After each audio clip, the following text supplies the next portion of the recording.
isang pirasong pusit. Ano lang to, pang ulam ko sa tanghalian ba. May pang ulam na ako sa pananghalian ko.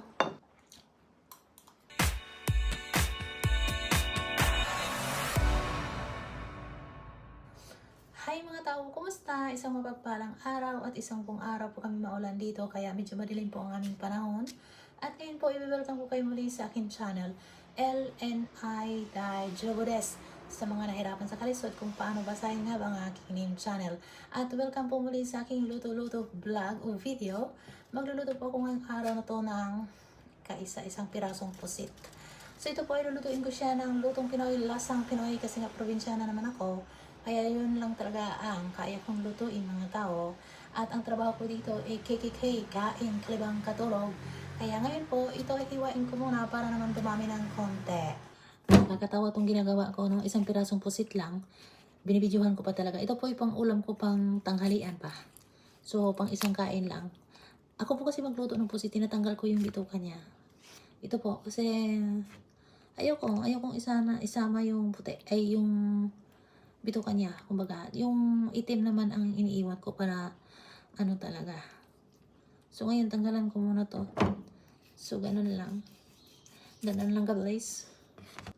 Ito yung itim niya, hindi ko to siya tinatanggal or tinatapon. Tapos yung lahat ng mga puti-puti dito, tinatanggal ko. Ayoko siyang isama sa luto talaga. So ako yung nagluluto ng pusit, talagang nililinis yung tiyan. So tinatapon ko to. Yung iba kinakain to Maglagay ako ng lagayanan dito. Ito yung katawan, ito naman yung ulo. Tinanggal ko lahat yung dumi. Hiwain ko siya ng parang calamaris style. Ganun lang para hindi na ako mahirapan kainin. Ano lang to, pang ulam ko sa tanghalian ba. Ganun siya mahirap. Ganun. Yung mata at saka yung bibig niya tinanggal ko rin.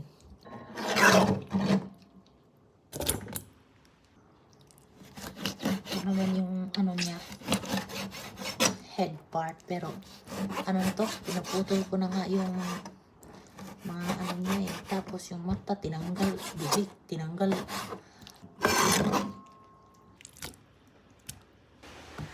Hihiwain ko muna ang mga sangkap na gulay. Ito po ay mga natira-tira pong atsyal, kulay dilaw, ganun lang, pangkulay kumbaga lang.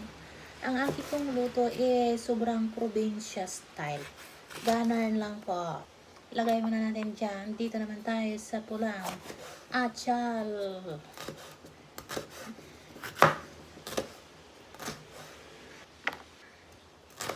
Ubusin ko na lang ang atsyal. Ito lang naman At dahil lagi po akong pinapaiyak ng sibuyas bombay, ito po talaga ang sekreto ko talaga. Yung mata ko talaga is ayaw niya sa sibuyas bombay. Sibuyas bombay. At para po hindi maiyak sa sibuyas bombay, lagyan lang po ng plastic yung mata. Dahil ako po talaga sobrang maiiyak sa sibuyas bombay. Yung mata ko ba, hate yung sibuyas bombay talaga. At buti na lang nakabili ako ng yung sibuyas bombay na pula. Napakagulo ng pagkabalat nito. Kaya po naglagay ako ng tissue para yung basura ko diretso na talaga. Ganon lang po ang sikreto para hindi ako mahirapan sa kalisod. Tapos kalahati lang nito. Yan ay ilalagay ko sa pusit. Pero teka muna sandali. Hugasan ko muna. Ayan, nahugasan ko na. Nahiwa ko siya ba na hindi ko nahugasan. Ingat pa tayo sa kamay sa paghiwang sibuyas. Maglagay tayo ng mantika dito. Gusto ko talagang kumain ng inihaw naman. Wala kasing baga din dito at hindi pwede kami mag-apoy. Sibuyas bombay.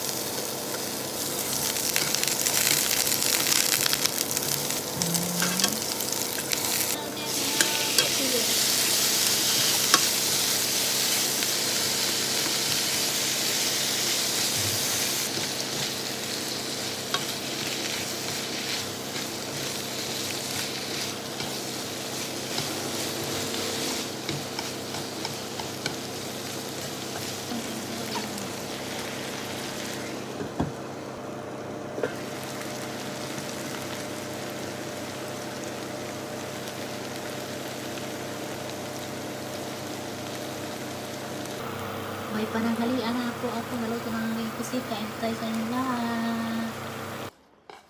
May pangulam na ako sa pananghalian ko. So, ang hirap po talaga na payat ka na. Tapos ipapadayit ka pa. Kain po tayo. Tulong po yung ulam na binabawalan tumaba. Basta may laman lang yung tiyan ko ba. Kasi marami din akong iniinom ng gamot. Ganito lang kasimple ang ulam ko ngayon. Kain tayo sa inyong lahat. Matigas po ito ay pusit.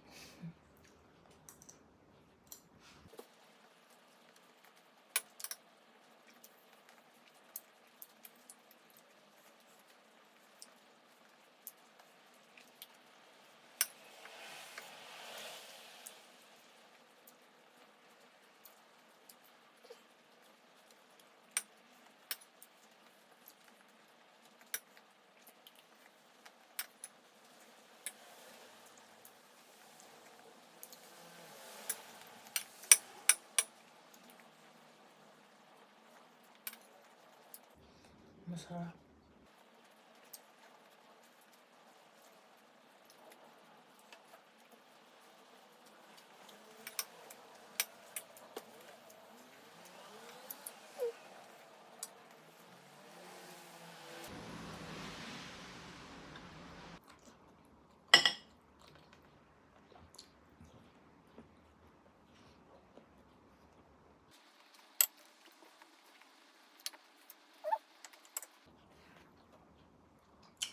Tapos na po ako dito mag-tikim, no? So, hindi ko nang tatagalin. Meron po ditong panghimagas. Ito po ay passion fruit.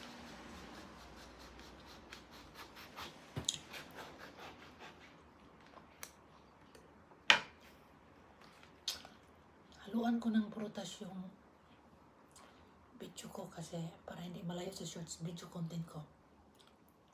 Tapos lagyan lang ng kunting asin para hindi maasim or kunting asukal. Pwede din lagyan siya ng gatas. Meron po kami nito dati sa bundok, yung dilaw natin sa Pilipinas. Na ito po ay pinaliwala lang natin na prutas sa Pilipinas. Ito po ay napakamahal dito sa Japan kasi itong prutas na ito napagkarami pong benepisyo na makukuha para sa ating katawan.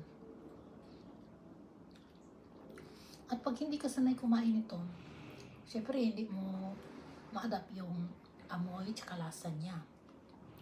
Maninibago ka. Pero ito po ay napakasarap na prutas. Nung bata pa lang ako, marami ito sa bundok namin. Sa kapatid ng papa ko.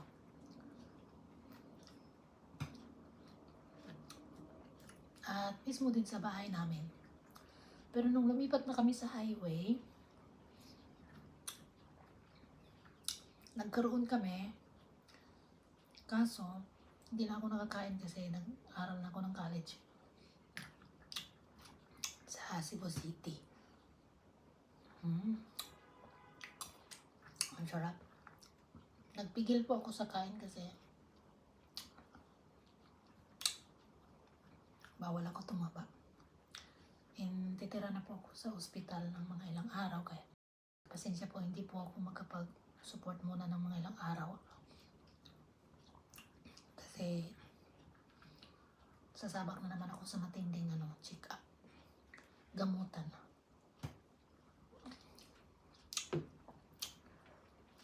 Masarap po talaga siya. So, ayun. Natapos na po ako. Kakainin ko pa yan mamaya. Maraming salamat sa inyong panunod sa susuporta, no? At mega love shoutout po sa inyong lahat. Sa mga silent viewers ko dyan, mega love shoutout sa inyo. At maraming salamat sa inyong suporta.